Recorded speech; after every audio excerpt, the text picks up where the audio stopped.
It's Breaking the News with Des Clark.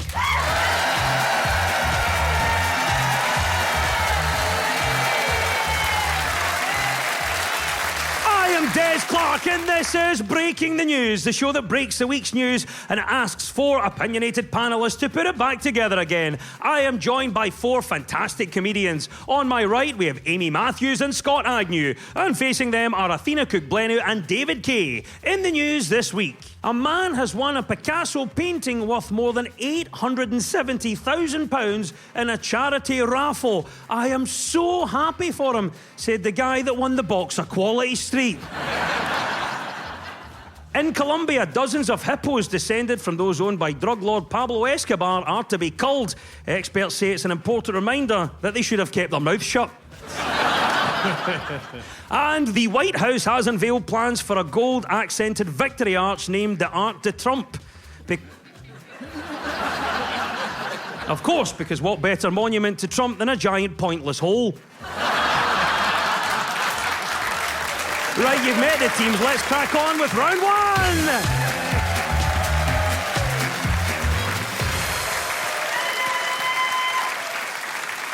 This is the Broken News round, where our teams have to guess two major stories of the week that have been mashed together into one single news headline. So, Amy and Scott, can you tell me what this is all about? Labour leader Anna Sawar said Scotland could have a second pope as soon as 2028. Reform UK's Scottish leader Malcolm Offord has condemned President Trump's criticism of John Swinney as unacceptable. Mr. Trump had suggested he was only elected to lead the SNP because he was Scottish. Lots going on, Scott. What do you think our first story might be? That sounds like we've had a couple of Scottish Parliament leadership debates. That is the right answer. Yes, indeed. The first leaders' debates of this Holyrood election campaign took place this week.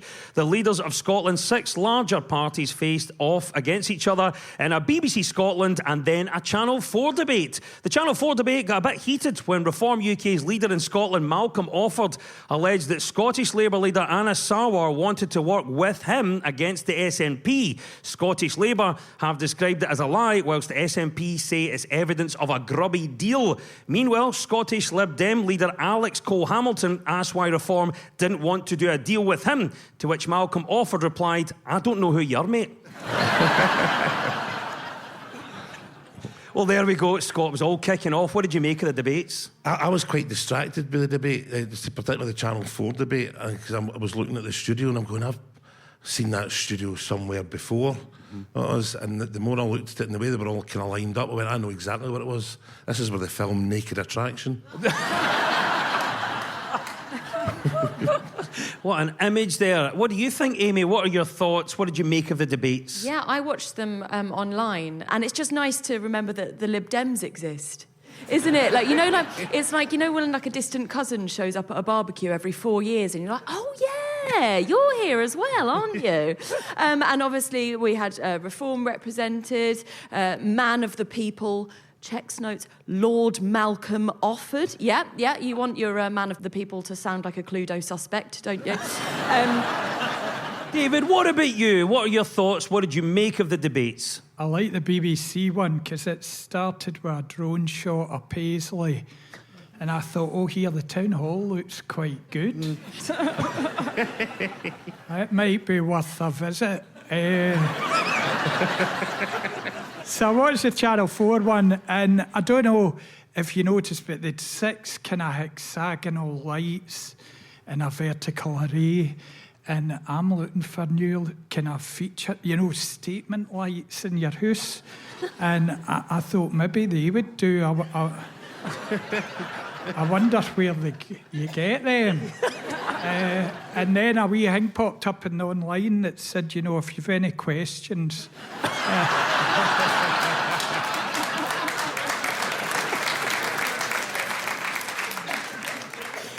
Anyway, Athena, what about you? What are your thoughts? Do you think TV debates make a difference? They used to, but not anymore, because when they started, we did watch TV, and now we watch less TVs. I think what they've got to do, if they're going to keep them on TV, is do them in the style of a show that people watch. One of the biggest TV shows, like one of the big hits for the BBC, was RuPaul's Drag Race.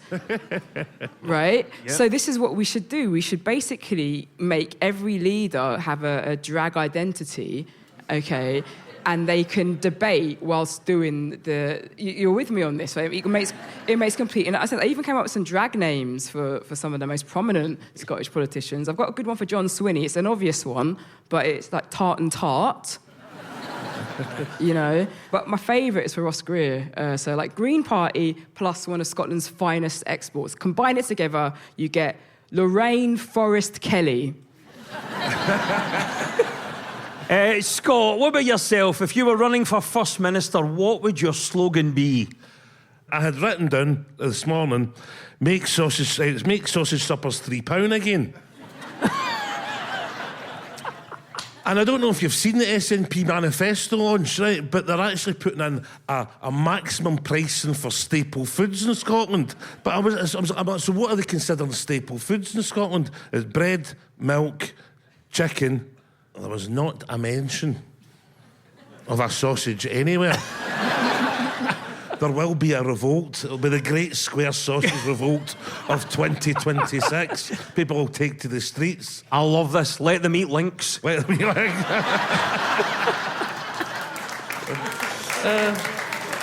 Right, over to you now, Athena and David. What was the other story we were after? That's got to be about the fight between Donald Trump and the Pope. Yes, well done, Athena. Donald Trump and the Pope had a war of words this week, with his administration telling the Vatican to stick to matters of morality after the Pope had condemned the war against Iran. Mr. Trump refused to apologise for calling Leo XIV weak on crime and terrible for foreign policy. He has also faced criticism for a now deleted social media post which depicted the president as a Jesus-like figure. Was the Pope right to call out Donald Trump? Can only be answered with a question. Is the Pope Catholic? Amy, what do you think about this? Was the Pope right to call out Trump? He came under a lot of criticism, Trump, for sharing this AI image of him appearing as Jesus, right? And he's done an incredible thing and united the left and right in that both have agreed that was in poor taste, right? Which is incredible. I actually think Trump is kind of like Jesus in that they're both Nepo babies. You know, neither of them would be who they are unless their dad was who he was. And both of them are often pictured with all of their mates on one side of a table. We've heard about what the Pope's been saying. What do you think about Donald Trump's response? The press secretary, Caroline Levitt, the next day, did you see that, obviously, the meme thing that went round about, and Trump said, that they'd done me up to look like a doctor. And Caroline Levitt said, we told President Trump that the picture had been doctored.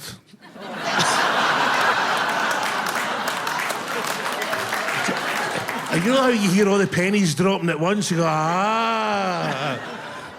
Well, look, we're talking about this spat, they're calling it, between the Pope and Donald Trump, and they're saying that the Pope called Donald Trump out. Athena, I'll come to you. When was the last time that you called somebody out? So I've got a friend who I really like, but she comes round to my house, and when she comes round to my house, she calls it wine o'clock.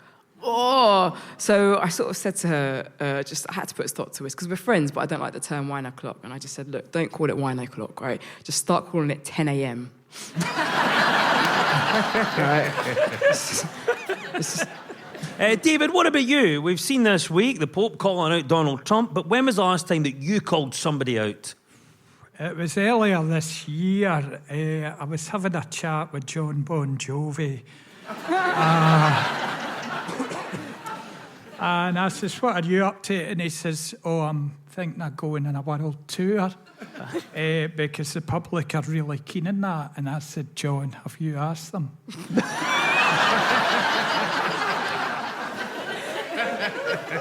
I don't think they're that keen at all. And then I had to... that wasn't me calling him out. I know you think it was, but no, I tried to reason with him, and he wasn't having any of it. And I said, John, this is the thing. The trouble with you is, see if you're in one of your moods. There's just no talking to you. So the Pope has called out Donald Trump. Pope Leo told reporters, "Blessed are the peacemakers," after a Scottish woman handed him an egg sandwich.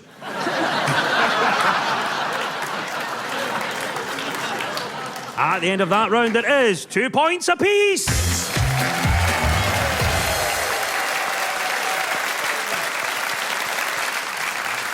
Now, much of our news is about public opinion, so to find out what stories people are talking about, we spoke to two friends of the show, BBC Scotland's Amy Irons and Olympic curling silver medalist Bruce Mowat. So, Athena and David, what is Amy talking about here? I am all for these secret tests, but I wonder where the line is. What if we get into a situation where companies are asking your family what you're really like? I mean, would anybody ever get a job? I think it was about how some companies, Duolingo, I think, was the one where they pay the taxi driver that drives the candidate to the job interview and ask how they were. Well done, that is the right answer. Yes, David. The boss of language learning app Duolingo has revealed that chauffeurs are paid to secretly assess job applicants on the way to their interviews. Chief Executive Louis Von Ahn said part of the interview for us is how they treated their driver. We asked Duolingo for comment and they replied, "I have one sister. Where is the swimming pool?"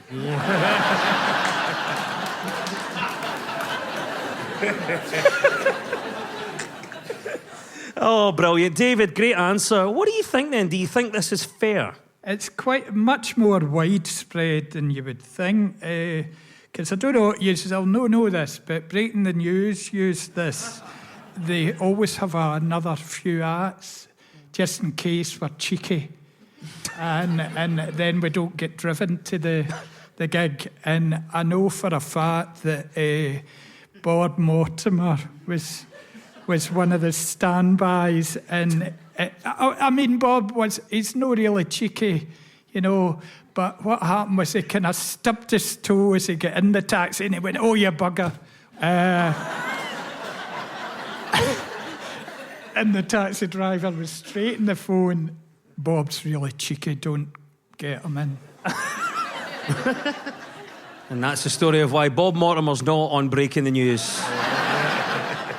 What kind of conversations are these people having in these taxis for them to be putting what they're putting on their learning app? I've been doing Duolingo French for 2.5 years. I went to Morocco last year and the air conditioner was broken in our hotel. So my partner was like, "You can get someone in and you can speak to them and tell them the air conditioner is broken and then we can fix it." He was so relieved. And when we called someone from reception using the phone and someone came in, I said, "The lion in the zoo doesn't like milkshakes." and my partner was like, you can't speak French, can you? And I said, "No." No. Scott, what about you? We're talking about interviews here, Duolingo specifically.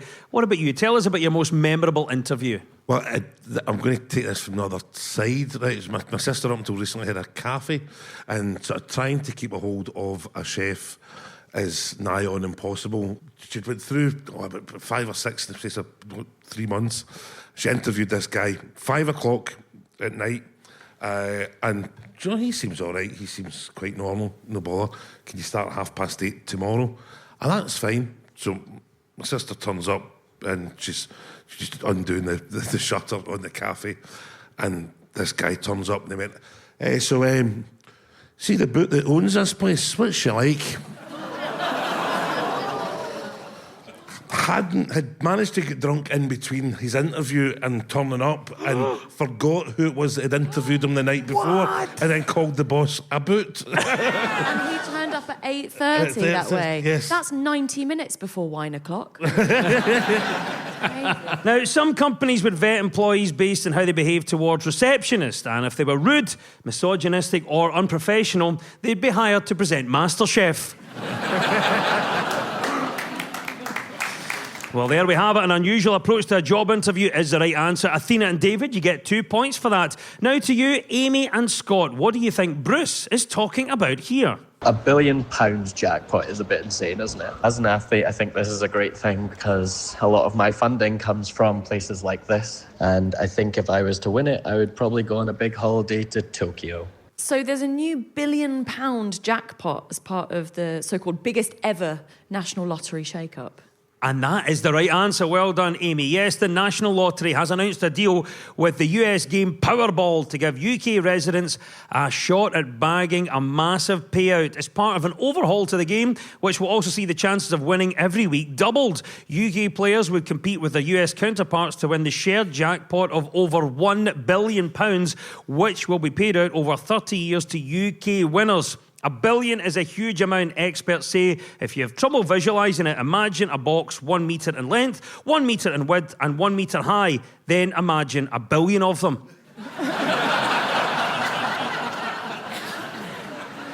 I don't know if you've noticed, certainly, and I don't know if this is true or not, certainly the people that seem to win lotteries, have you noticed they're all like kind of right into their 60s and about my size, right? Heavy, but this is why I've been putting the weight on, just hoping. You never see young fit guys like, yeah, I've just won 10 mil. Do you know what I mean? It's always big fat, like, oh, they're going, I hope you've got wains to leave that to. Do you know what I mean? Like, just. The thing I don't like about the lottery is your chances of winning it are not what they've written down, but it says there's a 1 in 6 chance.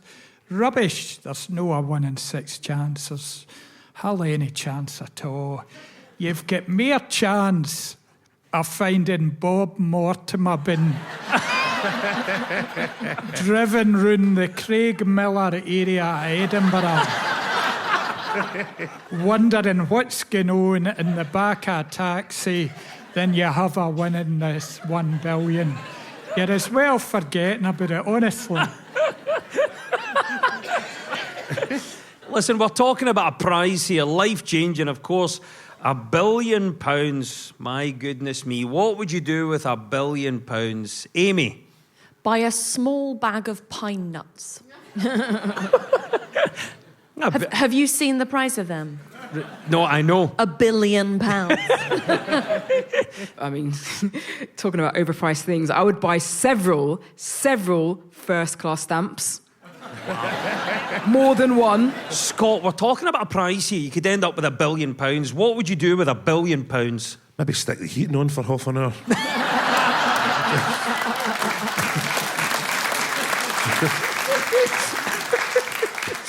Powerball will allow Britons to compete for a shared jackpot exceeding £1 billion for £4 per line. Of course, the idea of £4 for a line will spark fond memories for anybody that worked in finance in the 1990s.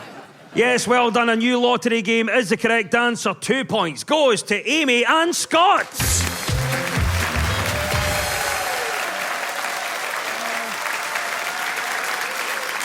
This is Breaking the News from BBC Radio Scotland with me, Des Clark. Now, this round is all about who is in the news. I will play you a clip from a mystery person. All you have to do is tell me who it is. So, Amy and Scott, you're first this time. Who is this? A kormányzás felelősségét és lehetőségét nem nekünk adták. A győztes pártnak gratuláltam. Is that Viktor Orban? Yes, well done, Amy. That's the right answer. It is Viktor Orban. An historic election result saw Viktor Orban ousted as Prime Minister of Hungary after 16 years in power. Peter Magyar, a former Orban ally who became his fiercest critic, swept to victory, promising closer ties to the EU. Record numbers turned out for the election, which was seen as pivotal to the future of Europe, and Orban's defeat is considered a blow to Vladimir Putin. This brings to an end the third longest autocratic regime in Europe, second only to Vladimir Putin in Russia and Ant and Dec. Big moment in Hungarian politics. Viktor Orban is gone after 16 years. David, were you surprised at Viktor Orban's defeat? I was surprised, and then I wasn't surprised. Then I kind of was surprised again. He'd stopped doing the day job. You know, he could have rigged it more, and he'd stopped doing that, and then he found out too late that he could be voted out, and he thought, oh no, I shouldn't have done that. The country seems to have come together and they've elected a new Prime Minister, Peter Mujur, who is now in charge of Hungary. He is the winner. But what about you, Amy? What's the best thing that you've ever won? Every argument I've ever had, but 3 days later when I've replayed it in my head in the shower. Those are the best arguments, aren't they? Scott, what about you? We're talking about a big election victory. What is the best thing that you have ever won? I've won precious little in my life, quite frankly. I've got nothing like, which worse than that. As my granddad used to say, I have asked for nothing in this life and I've ended up with hee-haw. Right. We're talking about a huge election victory. What is the best thing that you have ever won? David? Well, I won a sliding mitre saw that had a laser in it. And I don't know if you've ever used one, but they're amazing. You know, the laser comes on and you line it up with your pencil line and it gives you great straight cuts. And that's definitely... I don't think you could top that, actually.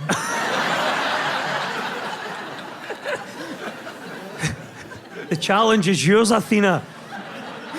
We don't think we can beat that, but... I can't. This doesn't beat it. I'll tell you right now, it doesn't beat it. But I think I continually win, and it is Scrabble against my 5-year-old.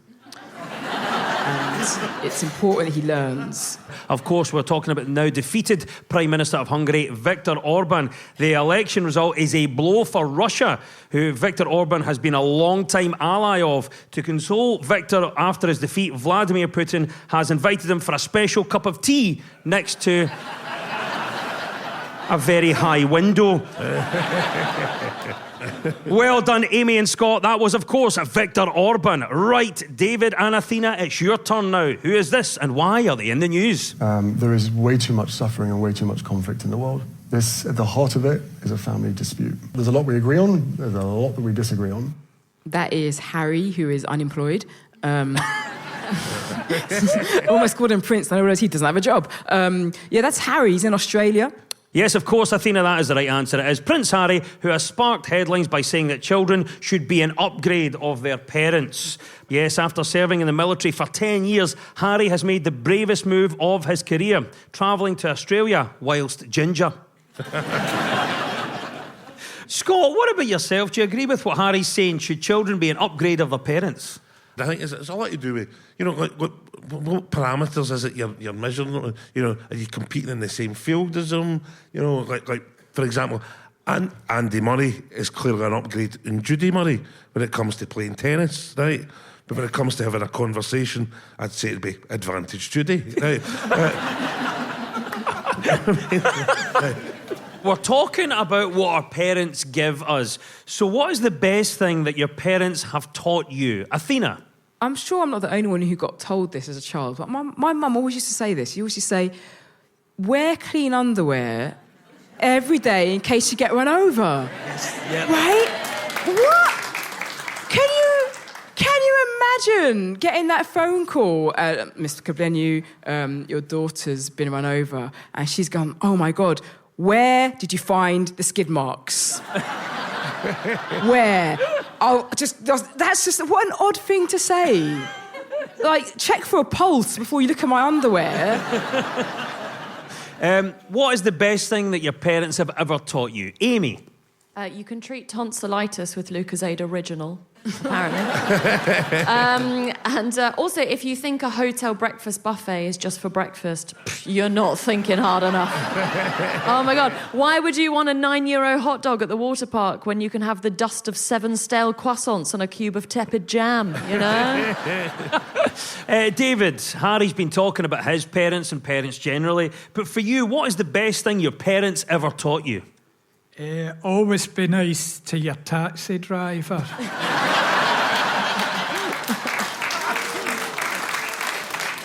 Well, there you go. These are lessons for life. And thank you for getting the right answer. And amongst that, Prince Harry talking about parenting. Harry and Meghan are currently touring Australia in what continues to be the most unsuccessful attempt by a former royal to stay out of the spotlight since Andrew ducked down in the back of that car. Yes, Prince Harry is the right answer, and 2 points goes to Athena and David.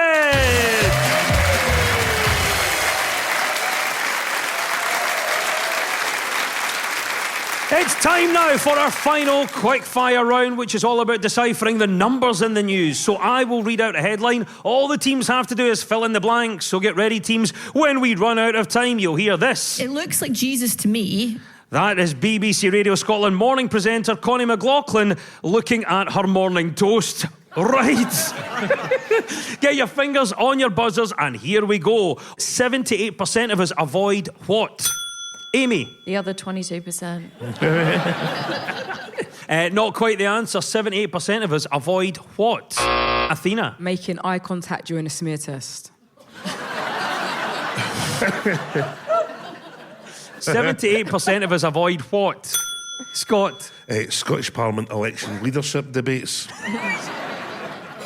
It's not, though. 78% of us avoid what?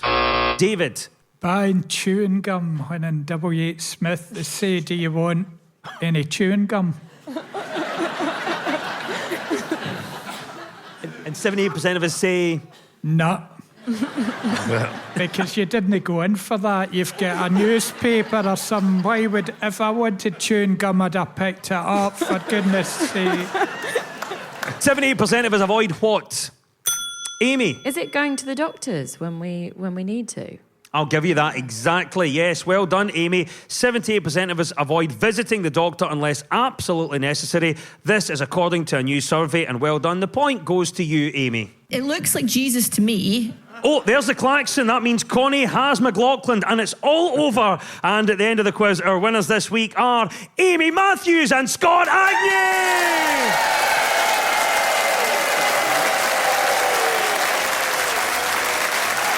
And commiserations to Athena Cook-Blenu and David King.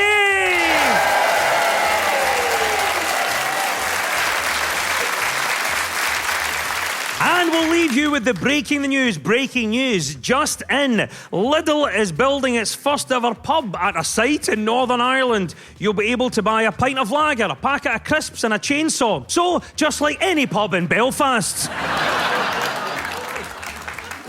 Jamie Murray has announced his retirement from tennis. He's now working with Prince Harry on a new podcast, provisionally titled No, You're Thinking of My Brother.